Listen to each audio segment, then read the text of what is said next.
Good morning friends, today I am going to take tense. ये tense हम बहुत पहले से सुनते आ रहे हैं। आई थिंक 6th या 7th क्लास के टेंस सुनते आ रहे हैं। खूब सारे टेंस सुन लिए और टेंस में हम यही समझते हैं प्रेजेंट पास्ट फ्यूचर, बस यही समझते हैं और टेंस कुछ है ही नहीं। अब मेरे हिसाब से, आप मेरे दृष्टि से आप देखिए, टेंस में बहुत सारे ऐसे छोटे छोटे राज छुपे हुए हैं जो हमें पता ही नहीं है। जब हम टेंस को सब समझ लेंगे, और मुझे पूरा यकीन है कि टेंस को मैं बिल्कुल एक एक तार क्लियर कर दूंगा और टेंस को मैं इतना सिंपल और इजी आपके लिए बना दूंगा कि आप जब सेंटेंस बनाएंगे तो आप कंफ्यूज नहीं होंगे कि मुझे इस टेंस में सेंटेंस बनाना चाहिए या बोलना चाहिए, या मुझे उस सेंटेंस में बनाना चाहिए, ये गलत है कि सही है। ऐसा कुछ भी आपको सोचने या समझने की जरूरत नहीं पड़ेगी, क्योंकि वो टेंस इतना क्लेरिफाई हो जाएगा, इतना ईजी हो जाएगा, इतना सिंपल हो जाएगा। बोले टेंस इतना ईजी है और इसमें कई छोटे छोटे इतने सारे राज छुपे हैं, वो सारे राज मैं आपके सामने उजागर करने वाला हूँ। टेंस इतना आसान कर दूंगा कि आप कभी भी दोबारा आपको टेंस पढ़ने की जरूरत नहीं पड़ेगी, लेकिन उसके लिए आपको ये वीडियो अंत तक देखना पड़ेगा, तभी आप इस पूरे टेंस का राज आप सुन पाएंगे। देखिए क्या क्या क्वेश्चंस हमारे माइंड में आते हैं, छोटे छोटे क्वेश्चन जो मैं आपको बता रहा हूँ, जो हम अभी तक या तो हम लोगों ने फेस किया है या नहीं फेस किया है तो फेस करेंगे। देखिए सबसे पहली बात तो टेंस को टाइम भी कहा जाता है। अगर किसी ने सुना है कि टेंस एंड टाइम लिखा रहता है कहीं कहीं बुक्स के अंदर हेडिंग में, टेंस एंड टाइम, ठीक है, या जो कॉम्पिटेटिव एग्जाम्स की तैयारी कर रहे हैं उनके लिए देखना टेंस एंड टाइम करके हेडिंग आता है कि इसकी आपको इस पे बेस क्वेश्चन पूछा जाएगा। तो टेंस तो समझ में आता है, प्रेजेंट पास्ट फ्यूचर, इसमें टाइम क्यों डाल दिया, क्या रीज़न है, क्या है इसके अंदर टाइम, क्या कौन सा कंडीशन आ गया, क्या चीज़ आ गया, इसके बारे में हम जानेंगे। दूसरा क्वेश्चन ये भी आता है हमारे माइंड में कि सिंपल प्रेजेंट है या सिंपल पास्ट है या सिंपल फ्यूचर है, उसको सिंपल क्यों कहा जाता है, ठीक है। एक और चीज़, इंडेफिनिट इसको क्यों कहा जाता है। कभी कभी हमने सुना है, क्लासिफिकेशन में पढ़ा है कि सिंपल प्रेजेंट टेंस को इंडेफिनिट प्रेजेंट टेंस भी कहते हैं, या सिंपल पास्ट को इंडेफिनिट पास्ट टेंस भी कहा जाता है। तो इन लोगों को इंडेफिनिट क्यों कहा जाता है, क्या डेफिनेट नहीं है, तो किस कंडीशन में डेफिनेट नहीं है वो भी हम देखेंगे। इसके अलावा मैं आपको ये भी बताऊँगा कि देखिए कभी कभी होता है ना सिंपल पास्ट के एग्जाम्पल और पास्ट परफेक्ट एग्जाम्पल, इन दोनों के बीच में हमेशा कन्फ्यूजन रहता है। कभी कभी बीच में एक और आ जाता है कन्फ्यूजन क्रिएट करने के लिए, वो है प्रेजेंट परफेक्ट टेंस के एग्जाम्पल, हैज़ हैव या फिर हैड या सेकेंड फॉर्म। ये सारी चीज़ें क्या है और इन सेंटेंस का हम किस तरह से यूज करें, कब यूज करें, कब नहीं करें, उस सारे क्वेश्चंस का आंसर आपको इस वीडियो का अंत तक आपको मिल जाएगा। आइए शुरू करते हैं। मैंने लिख रखा है टेंस एंड टाइम और टाइप्स ऑफ टेंसेस, ये मैं नहीं पढ़ा रहा हूँ, ये मैं आपको काउंट नहीं करवा रहा हूँ कि how many types of tenses are there, ये सारी चीज़ें नहीं, ये सारी चीज़ें मैंने फर्स्ट वीडियो में बना दिया है और बहुत इजी वे में एक कहानी के माध्यम से बनाया है। उस कहानी में उसका सिचुएशन कंडीशन भी दिया गया है। अगर हम उसको प्रॉपर समझ पाएँ उस कहानी को, तो आपको बहुत सारी चीज़ें तो उसी में पता चल जाएगा। वो जो वीडियो है उसका मैंने लिंक इस वीडियो के डिस्क्रिप्शन बॉक्स में मैंने शेयर किया है। मैंने बोर्ड पर लिखा है प्रेजेंट टेंस है, ये पास्ट टेंस है, ये फ्यूचर टेंस है। प्रेजेंट में सबसे पहला है सिंपल प्रेजेंट टेंस या फिर इसको इंडेफिनिट प्रेजेंट टेंस बोलते हैं। चलिए सबसे पहले मैं इसका एक एग्जांपल लिखता हूँ। मैंने लिखा आई टीच, ठीक है, आई टीच। इसमें मैं दो ही वर्ड लिखे, एक आई लिखा दैट इज सब्जेक्ट जो करता है, और सब्जेक्ट होते कितने हैं, total 9, I we you they he she it, singular और प्लूरल, टोटल 9 सब्जेक्ट है। इस 9 सब्जेक्ट के अलावा कुछ भी नहीं है, ये लिमिटेड सब्जेक्ट है। और दूसरा क्या लिखा मैंने यहाँ पे, सिर्फ टीच लिखा, मेन वर्ब, बस 2 एलिमेंट में सेंटेंस पूरा हो गया। बाकी सेंटेंस सब बड़े होते हैं, लेकिन सेंटेंस कैसा है, सिर्फ 2 वर्ड का ही है, 2 वर्ड कंप्लीट, फुल स्टॉप लगा दिया, ये सेंटेंस कंप्लीट हो गया and it gives full meaning, पूरा मीनिंग दे रहा है। बस 2 वर्ड में कंप्लीट हुआ है, बहुत छोटा है, इसलिए इसका नाम रखा गया सिंपल। बाकी जितने भी आप टेंस देखेंगे उसको वो आपको 2 वर्ड नहीं, 2 से ज़्यादा वर्ड चाहिए उसमें, एंड इट इज़ मैंडेटरी, लेकिन इसका 2 में ही पूरा हो गया, ठीक है। सिंपल पास्ट इसको देख लेते हैं, क्या करेंगे, इसमें कुछ नहीं करेंगे, आई थॉट लिखेंगे, ठीक है, ये फर्स्ट फॉर्म, ये सेकंड फॉर्म। सिंपल फ्यूचर के लिए एग्जांपल लिख देता हूं मैं, क्या लिखेंगे इसके अंदर, आई विल या आई शैल टीच। ये तो मैंने एग्जांपल बताया, ठीक है, लेकिन इस एग्जांपल जो मैंने लिखा है ये सिंपल प्रेजेंट टेंस का है। अब ये किस कंडीशन में इसका यूज़ करते हैं, तो सबसे पहले मैं सिंपल की बात कर रहे थे, तो सिंपल में देखिए इसको क्या मिला, ये मिल गया कि इसमें हमने सिर्फ सब्जेक्ट यूज़ किया है, उसका सिर्फ V1 लिखा है, और दूसरा ये हो गया सिंपल प्रेजेंट का स्ट्रक्चर। इसमें क्या यूज़ किया है, इसमें सब्जेक्ट यूज किया है और बी टू यूज किया है, ये हो गया सिंपल पास्ट। इसमें क्या यूज किया है, सब्जेक्ट, और यहाँ विल सेल्फ प्लस V1, ये हो गया सिंपल फ्यूचर का स्ट्रक्चर। ये हो गया स्ट्रक्चर के बाद। ठीक है, इसके अंदर देखिए आई टीच का मीनिंग होता है मैं पढ़ाता हूँ, राइट, मैं पढ़ाता हूँ। अब मैं पढ़ाता हूँ तो एक सेंटेंस में मैं पढ़ा रहा हूँ, है ना, दोनों में कुछ अंतर दिख रहा है क्या? मैं पढ़ाता हूँ, समय का नहीं पता चल रहा है ना, कि अभी मतलब ये जो काम हो रहा है पढ़ाने का काम वो अभी हो रहा है, ये वो काम पूरा हो चुका है, जो काम पूरा होने वाला है, ऐसा कुछ भी सेंस हमें नहीं समझ में आ रहा है। ठीक है, और दूसरा सेंटेंस मैंने बोला मैं पढ़ा रहा हूँ, तो इसका सेंस समझ में आ रहा है कि जो काम अभी चल रहा है। आई हैव टॉट, मैं पढ़ा चुका हूँ, उसका मीनिंग समझ में आ रहा है कि मैं पढ़ा चुका हूँ, मतलब काम पूरा हो चुका है। ठीक है, मैं पढ़ाने वाला हूँ, मैं पढ़ाने वाला हूँ। आई एम टू टीच, इससे क्या पता चल रहा है कि समय अभी पूरा नहीं हुआ, होने वाला है। मतलब इन तीनों में जो टाइम है वो टाइम हमें समझ में आ रहा है कि काम अभी चल रहा है या काम पूरा नहीं हो रहा, अभी समय और लगेगा, ये काम समय पूरा हो गया है, मतलब सारी चीज़ें उसमें समझ में आ रही है। उसका काम का टाइम या काम के कंडीशन हमें समझ में आ रहा है, सेंस समझ में आ रहा है। लेकिन इसमें ऐसा कुछ भी सेंस समझ में आ रहा है टाइम से रिलेटेड, बिल्कुल भी नहीं। मैं पढ़ाता हूँ, है ना, ये काम चल रहा है, पूरा हो रहा है, पूरा हो गया, कुछ भी नहीं पता चल रहा है, मतलब दैट इज इंडेफिनिट। इसीलिए इस तरह के सेंटेंस को कहा जाता है इंडेफिनिट, और इसलिए सिंपल प्रेजेंट का नाम रखा गया इंडेफिनिट प्रेजेंट टेंस। ऐसा पास्ट में हो सकता है, बिल्कुल। मैंने पढ़ाया था, अब ये पढ़ाया था तो इसमें कुछ समझ में आ रहा है क्या कि मैं मतलब काम पूरा हो गया था, ये हुआ था, मुझे कुछ भी सेंस नहीं आ रहा है। अगर ऐसे होता है कि मैं पढ़ा रहा था तो समझ में आता था उस समय काम चल रहा था, मैं पढ़ा चुका था तो समझ में आता है काम पूरा हो गया था, मतलब उसमें समय जो है, टाइम है, उसका कुछ भी सेंस नहीं आ रहा। इसलिए इस तरह के सेंटेंस को बोलते हैं इंडेफिनिट। इस तरह से फ्यूचर भी है, इस तरह से प्रेजेंट भी है, इस तरह से पास्ट भी है, इसलिए तीनों सिंपल टेंस को कहा जाता है इंडेफिनिट टेंस। ये तो समझ आ गया। सिंपल क्यों कहते हैं, क्योंकि इसका स्ट्रक्चर सिंपल है। इंडेफिनिट क्यों कहते हैं कि इसमें टाइम मेंशन नहीं है। आप बोले इसमें टाइम तो लगा सकते हैं ना, टाइम लगा देंगे तो टाइम आपको लगाना पड़ेगा। अगर आपको ऐसा मन में क्वेश्चन आ रहा है तो इसमें लिख दो आई टीच राइट नाउ, मैं अभी पढ़ाता हूँ, तो समय हो तो गया, ठीक है, आपने अलग से समय लगाया इसके अंदर, लेकिन एक समय बताया क्या, नहीं बताया। ऐसा उसमें देख लीजिए कंटिन्यूस में आई एम टीचिंग, उसमें अलग से आपको समय लगाने की जरूरत है क्या, मैं पढ़ा रहा हूँ, इसका मीनिंग समझ में आ रहा है कि काम अभी चल रहा है, उसमें अलग से समय लगाने की जरूरत पड़ेगी क्या, राइट नाउ या नाउ, जस्ट नाउ, ऐसा कुछ भी नहीं समय लगाने की जरूरत पड़ रही है।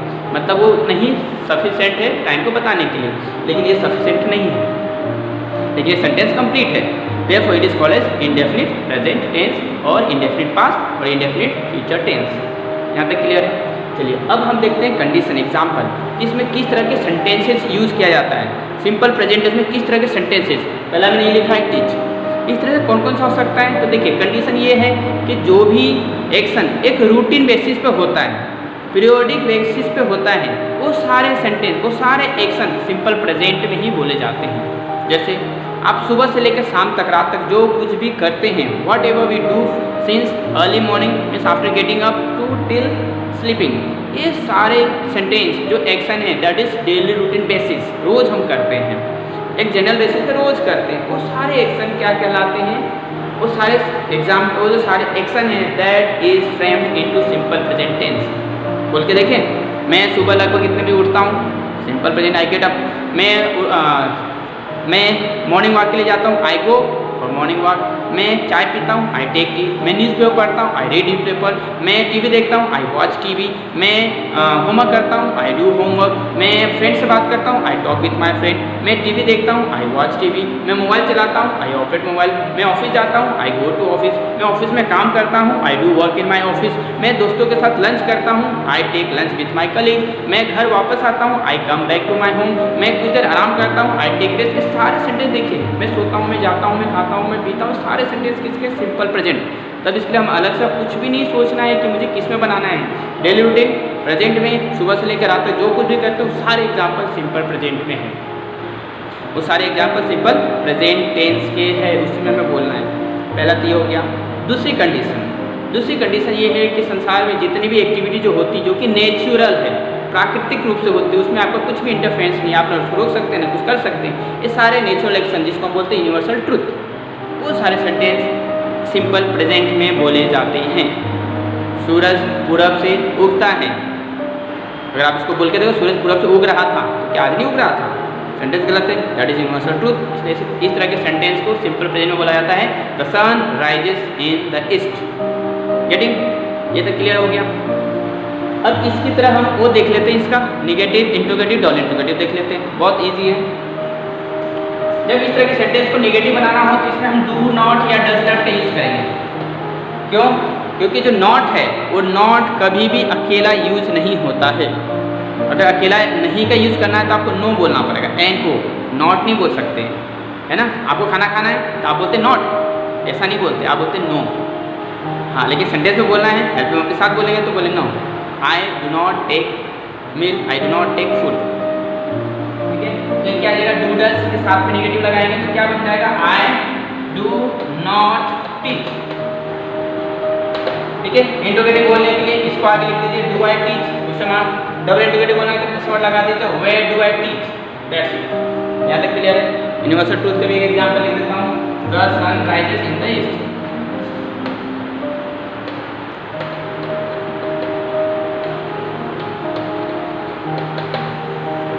Okay, now come to the simple past tense.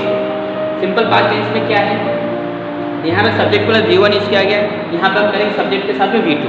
Affirmative sentence की बात कर रहा हूँ, सब्जेक्ट के साथ में V2 का यूज किया जाता है। V2 मतलब सेकेंड फॉर्म, सब्जेक्ट के साथ सेकेंड फॉर्म लगा देंगे, ये हो जाएगा सिंपल पास्ट टेंस। ठीक है, इसके लिए कंडीशन क्या है, तो कंडीशन बहुत ईजी है। ये कंडीशन कहलाता है कि ऐसे सारे एक्शन जो पास्ट में वन टाइम किया गया हो, means one time past action के सारे सेंटेंस को इसमें यूज किया जाता है सिंपल पास्ट में। करके देखें, बोल के देखें, या इसका एग्जाम्पल मैं देता हूँ कि कल आपने सुबह से लेकर रात तक जो कुछ भी किया था, कल सुबह से लेकर उठने से लेकर रात तक सोने तक जो कुछ भी आपने दिन भर में किया था वो सारे सेंटेंस सिंपल पास्ट के हैं। बोल के देखें, मैं लगभग सुबह जल्दी उठ गया था, उठा था, आई गॉट अप। मैं मॉर्निंग वॉक के लिए गया था, I went for morning walk. मैंने चाय ली थी, आई टुक टी, सेकेंड फॉर्म, टेक का टुक। मैंने पेपर पढ़ा था, आई रेड न्यूज़पेपर। मैं ऑफिस गया था, आई वेंट टू ऑफिस। मैंने ऑफिस में काम किया था, I did work in my office. मैंने दोस्तों के साथ, अपने कलीग के साथ मैंने लंच किया था, I took lunch with my colleague. मैं घर वापस आया था, I came back to my home. मैं कुछ देर आराम किया था, I took rest for some time. मैंने टीवी देखा था, मैं सो गया था, मैंने मोबाइल चलाया था, मैंने बातचीत किया था। ये सारे एग्जाम्पल किसके हैं, सिंपल पास्ट के। इस सभी में एक ही सेंस समझ में आ रहा है कि सारे एक्शन क्या है, वन टाइम, एक ही बार हुआ है इससे पास्ट में। मैं गया था, ये क्या सेंस बताता कि मैं एक बार गया था, क्या बार बार जाते थे क्या, नहीं, उसके लिए फिर कुछ और यूज़ किया जाता है। बता देता हूँ, मैं ऑफिस जाता था इसमें और मैं ऑफिस गया था, दोनों में ज़मीन आसमान का डिफरेंस है भाई साहब, है ना। मैं गया था मतलब वन टाइम एक्शन है, मैं जाता था मतलब एक डेली बेसिस पे, रूटीन में पास्ट का रूटीन एक्शन हो गया, पास्ट का रूटीन एक्शन हो गया। मैं रोज़ अक्सर जाया करता था, उसके लिए यूज़ करते हैं use to. I use to go to office, और मैं ऑफिस गया था, आई वेंट टू ऑफिस। तो सिंपल पास्ट टेंस की जो कंडीशन है वो यही है कि वन टाइम पास्ट एक्शन बताने के लिए सिंपल पास्ट का यूज़ किया जाता है। इसका नेगेटिव देखते हैं, इसका नेगेटिव बनाने के लिए इसके अंदर डी का यूज़ किया जाता है, क्योंकि इसमें हेल्पिंग वर्ब नहीं है। मैंने आपको पहले कहा है कि नॉट हमेशा हेल्पिंग वर्ब के साथ में लगता है, यहाँ पे हेल्पिंग वर्ब नहीं है, तो क्या करेंगे इसके लिए, यहाँ पे डिड का यूज करेंगे। अभी सेंटेंस क्या बनेगा, आई टॉट का नेगेटिव, आई डिड नॉट। जब डिड लगा दिया इसके बाद मेरा वर्ब का फर्स्ट फॉर्म लगाया था, I did not teach, I did not teach. Interrogative बनाना है तो डिड को आगे लिख दीजिए, did I teach, question mark. Double interrogative बनाना है तो क्वेश्चन मार्क लगा, क्वेश्चन वर्ड लगाएंगे, where did I teach, that's it. ये था, और ये था पास्ट सिंपल पास्ट टेंस के एग्जाम्पल्स। आइए देखिए simple future tense. Simple future tense मैं आपको पहले बता चुका हूँ। Simple future tense, simple future tense में क्या यूज करेंगे, अलग से हेल्पिंग यूज करते हैं, विल या शैल, विल या शैल यूज करते हैं। आई विल टीच, मैं पढ़ाऊँगा। अब देखिए ये जो सिंपल फ्यूचर टेंस है इसमें से विल के अलावा कुछ भी एक्स्ट्रा चीज़ नहीं यूज़ किया गया, क्योंकि इसको इंडेफिनिट भी क्यों कहा गया, इससे समय का पता नहीं चल रहा है ना कि कब हो रहा है, काम मतलब चल रहा है कि पूरा हो चुका है कि पूरा होने वाला है, ऐसा कुछ भी सेंस हमें पता नहीं चल रहा है, इसलिए हम इसको सिंपल फ्यूचर टेंस या फ्यूचर इंडेफिनिट टेंस भी कहते हैं। स्ट्रक्चर में लिख दिया है, अब ये जो सिंपल फ्यूचर टेंस इसका कंडीशन क्या है, किस कंडीशन में यूज़ करते हैं, तो कोई भी ऐसा एक्शन जो फ्यूचर में हम करेंगे, कोई भी फ्यूचर एक्शन, या ऐसा बोलते हैं रियल में जो फ्यूचर में एक्शन होंगे वो सारे सेंटेंस के साथ हम विल लगाएंगे, वो सारे सेंटेंस को सिंपल फ्यूचर में बनाते हैं। मैं पढ़ाऊँगा, ये फ्यूचर एक्शन है, मैं पढ़ाऊँगा, ये सेंस समझ में आ रहा है कि फ्यूचर में ऐसा कुछ करने वाला हूँ या मैं करूँगा, तो इसको बताने के लिए हम किसका यूज़ करेंगे, सिंपल फ्यूचर टेंस का। इसका निगेटिव देख लेते हैं। निगेटिव के लिए क्या करेंगे, यहाँ पे ऑलरेडी हेल्पिंग वर्ब है तो हेल्पिंग वर्ब के साथ में नॉट लगा देंगे, I will not teach, I will not teach. Interrogative बनाना है तो विल को आगे लिख दीजिए, will I teach question mark. Double interrogative बनाना है तो उसके आगे डबल इंट्रोगेटिव क्वेश्चन वर्ड लगा दीजिए, where will I teach English question mark. ये था ओवरऑल तीनों सिंपल टेंस।